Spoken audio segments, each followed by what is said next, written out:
Greetings, salutations. Apologize for the delay in getting this video up. I've been feeling a little off the last couple days, but I'm going to give you my final thoughts on this little thing right here, the Anysecu W5. Now, you remember my unboxing. This is a cell phone with a PTT switch, also a UHF radio on it. Now, you can get these without the UHF radio side, and you got to push the talk for things like Zillow, Echolink, things like that. I'll just go over briefly a few things, and then I'll get to the meat and potatoes, so to speak. It does have an older version of Android, Marshmallow. It works pretty good. It does not like games, though. This does not have a lot of memory or a big internal storage. You'd want an SD card in here, something with at least, on the minimum 8, maybe really a good, maybe 32 gigs of storage, depending on what you're storing. But it does all the social media stuff just fine. It'll play videos from YouTube, Netflix just fine. The volume is very loud because it's also a radio, so it's got very good sound for the speaker. So it works good on all that, but it is it's a little slow. I mean, compared to what Android is now. Plus, it doesn't have a ton of memory in it, and it doesn't have a lot of internal storage. So, what it's designed for is to give you a decent enough cell phone, plus have the UHF side and the PTT button to talk on. Now, before we get too far into this, I got to tell you, I had a little problem with this one. So it needs to be brought up. The build quality itself is pretty rugged. The flaw is this connection for the antenna. This is an SMA connection. This is the digital antenna. It comes with another antenna, an analog antenna that's much longer, telescoping.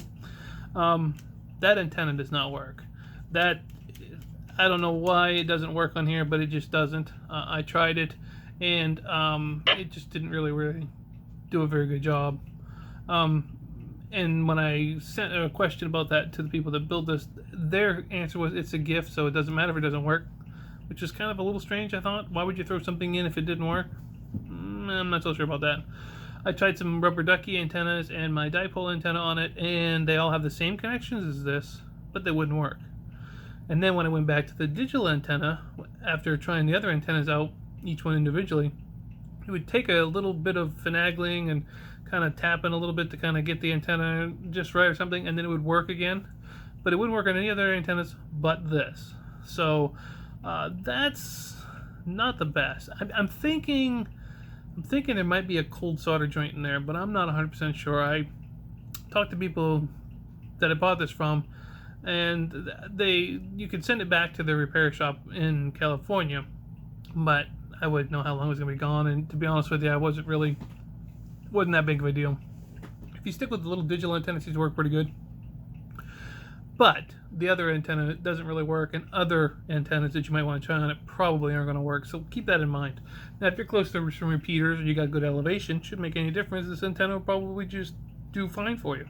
The camera, the front one, the back one, work perfectly fine. They're not the best cameras ever, but they're certainly not the worst by any stretch of imagination.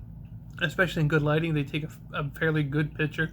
I wouldn't, I've had some cell phones that cost way more than this that had worse cameras. So the cameras work really good on it. The display's not bad. If you, it's not kind of hard to see the reflection. It's not a bad display. I mean, it's certainly, but it's not very big. I mean, this is not a big display by any stretch of imagination. If you do go to the UHF radio, and that is built into this. This is what it looks like. You can program in the frequencies and the offset and stuff. It does work. Now this is the repeater that I talk to for the EagleNet at night, and depending on where I am in the room, you can hear the repeater just fine. See, somebody just keyed it up. So it's not bad, like I said, but I would like a little better antenna, I think is what I'm trying to say. I think if you're going to have this little short stubby antenna, you need to get something that's a little bit better, a little bit qualified. And we'll see if I can key it up because I don't hear anybody in here. I'll just give it a quick key here, see if I can get it to key up again. See what I mean? It's not hitting the repeater. Now that's not the fault of it's my location in this house. This little rubber ducky digital antenna isn't quite enough to always hit it. If I'm back farther in the room a little bit towards this side, it can do it. But when it does hit it, of course, it's not a full-powered UHF radio either. So it's a bit of a compromise. It's not a full-fledged UHF radio, but it's good enough if you're out walking around and portable and you're... So it does receive this. It depends on what it's doing at that time as to whether or not you're going to get into it every time or not. The other thing is it does have Zillow in it, for those of you who are interested in it, and that does work very well. You can key up and talk on it just fine. Matter of fact, I will go to, let's see if I can find the echo here, and we'll try it. Testing the audio 1 2 3. Testing the audio 1 2 3. Testing the audio 1 2 3. Testing the audio 1 2 3. So it works perfectly fine in Zillow. It'll work on Echolink and probably on Peanut, though I don't have Peanut in there. The other thing is this supposedly is 3G. I didn't get 3G. When I took it out and was using it as a cell phone, there were some places I was going where you get the E. And if you ever get an E next to your signal indicator, that E means is you're on edge, and it means you barely got enough to even maybe send a text message if you're lucky, and not always that. So it does not have the best reception for a cell phone. It's not horrible, but it's not that great. And if on a good day it might be 3G. It's not a 4G phone, but it's really more of a enhanced 2G in my opinion. All in all, if you're looking for a UHF radio that's also got the PTT, so you can do the ham stuff or the Echolink or anything like that, it's a good radio for it. It works great on the Wi-Fi for the Zillow and everything. And when I'm out and about, it does the Zillow on the data if you have a SIM card in it just fine. So it works, but it needs improvement. The antenna definitely needs improvements. It would be nice if it at least had a newer version of Android on there, Nougat, and it really needs to have a little more storage and memory in it. It does what it's supposed to do fairly well. I did have a few emails back and forth to the company that makes this, that also sells it, that I bought it from. They were all right.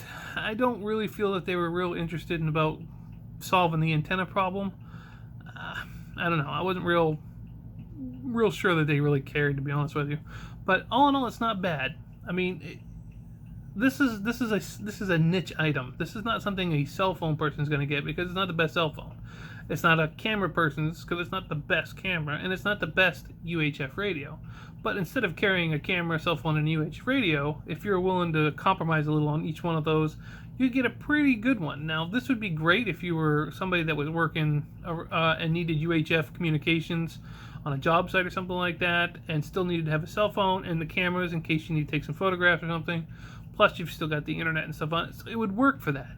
It would get the job done. But if you spent a little bit more money and got if you spent probably twice as much, you would get a much better radio slash phone, I think. But of course, that's where this is the thing. See, now you could spend $400, or you can buy this for $130. I mean, you get what you pay for. It all works. It just doesn't work as good as a $400 one, which makes perfect sense. It's the same thing with cell phones. You buy a $100 phone, it's going to do the job, but not as good as, say, a $700 phone. I think it's good. I like it for the PTT switch, for the Echolink, the Zillow, and all that. That is where this really shines because it gives you the feel like you're talking on the radio. Having the UHF side on it is a nice feature, but you want to be someplace where you're either up in elevation or you're closer to a repeater than I am, so that you can hit it with this little antenna, because you're just not going to find any other antenna, at least I didn't, that works well for it. And the photographs really weren't bad. The camera on it, I was kind of surprised, because usually the camera on any kind of budget device is where it usually gets the worst. I mean, it just seems like that's the last thing they ever think about. And this had a decent camera. Indoor, maybe not so much, but most cell phones in this price range, the indoor photography is not that good anyway. And it did run everything. It ran the social media stuff all perfectly fine. You could go through Facebook, Instagram, Twitter. Like I said, it worked fine for Netflix, and it worked fine for YouTube. It's just a small screen. If you're looking at this screen, you know, watching a movie, it's pretty tiny. But in a pinch, you've got everything in one unit. And that's probably this thing's biggest selling feature. There is also a dedicated camera button. If you push the red button, I think it's twice. I'm gonna make sure it's on. Yeah, see, it brings up the camera. Well, it did. Yep, got the camera up. The red button on the side does the camera, which is a nice feature. So if you need the camera, you just double click it. There is an SOS button at the top, which you can set up to do two things: one short press, one long press. It can dial numbers, depending on how you set it up. So you could set this up for two different numbers, like, you know, maybe if you're working in a field somewhere, oil fields, something like that, you could set it up to call like the front gate or something, or not, you can set up to call 911, whatever you want. So it does have that built in as well. So it's got some good features. It is very, very well built. The base of it is very good. The belt clip, I got no complaints about this at all, except for the antenna part. I think this needs a little more tweaking. I think we need to have a little better mounting, and I think we definitely need a better antenna. But it fits the niche that it's designed for. It does everything. It's just not quite as good as you'd like to have. But for the money, I think you're getting what you pay for. You're definitely getting your money's worth out of it. I don't feel the what's the word, service was as good as I was hoping for from the company. But then again, you're talking to somebody that's in China, halfway across the world. So that was another thing. Whenever I sent an email, they're 12 hours ahead or 12 hours behind, and then you look at it. So it was hard to kind of get the emails and stuff. That was kind of a little bit of a pain. But all in all, I think it's a good buy for the 130.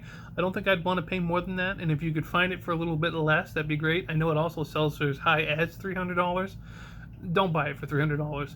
You could spend $100 more and get a radio that'll have a much better antenna and UHF radio in it, and will have a much newer version of Android and have better internal specs as well. So if you can get this for the 130 or less, and you need something that's got a okay cell phone, decent cameras, got the UHF radio, plus the ability to use PTT on any of the Android programs that you might have on it, it's a good compromise. It is a little heftier than a cell phone. Of course, it's built a little more heavy, plus it's got a bigger, pretty good sized battery on the back.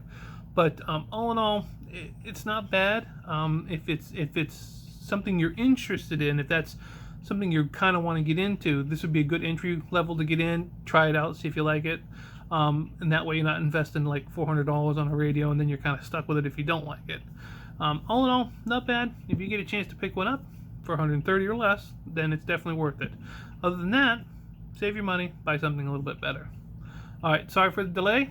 Thanks for watching. I'll catch you all in the next video.